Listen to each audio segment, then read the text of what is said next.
In Tucson, we have 2 satellite grants, which are hosted by the Amateur Trap Shooting Association, and all these are registered shoots. And that the Autumn Grand draws roughly probably about 800 people and throws, possibly about 400,000 targets. And then in February we have the Spring Grand, which is the largest satellite grand that the Amateur Trap Shooting Association has, and that brings in well over almost 1,500 to 1,800 entries for a complete week and shooting. And with that particular deal, they throw, I believe, about 600,000 targets on that deal. But this year, since August 31st till today, we've thrown 2,974,350 targets. And that was of April 27th. Now you figure that's 1 shot per 1 target and 25 shells per box. And if you do the math, that brings about $78,000 in federal bit and bows revenue into the state of Arizona, plus the sales tax, plus the RVs, the motels they stay in, the food, the gas. It's a tremendous impact on the state of Arizona. One other little thing that I'll bring in is, like she said about the Pittman and Bowes Act. The one thing with the shooting industry overall, it's one of the few industries that pays a tremendous amount of tax on 11% and reaps the benefit from it. In 2009,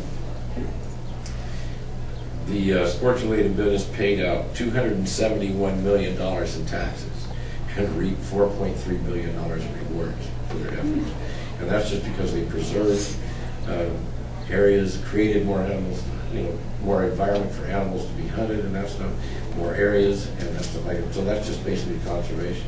And people think, well, this goes down, but if you go back to 1937 when they started the Pittman and Bowes Act, and you can look up online on that, and you'll see that the take on animals back there on game was 37 to where now in the same area it's 351. So that just goes to show they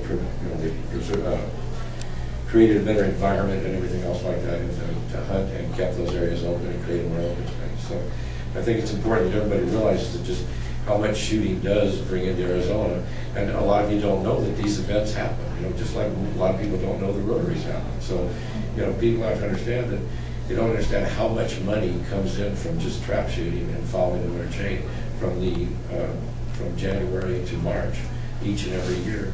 That brings into the state. It's in the millions, plus the jobs it's created, like I said, plus all the taxes and all the revenue. And it affects everybody from laundromats, motels, RV parks, grocery stores, gas stations, you name it. People, they don't just shoot. They go golfing, they go play tennis, they go to movies, they go shopping at the malls.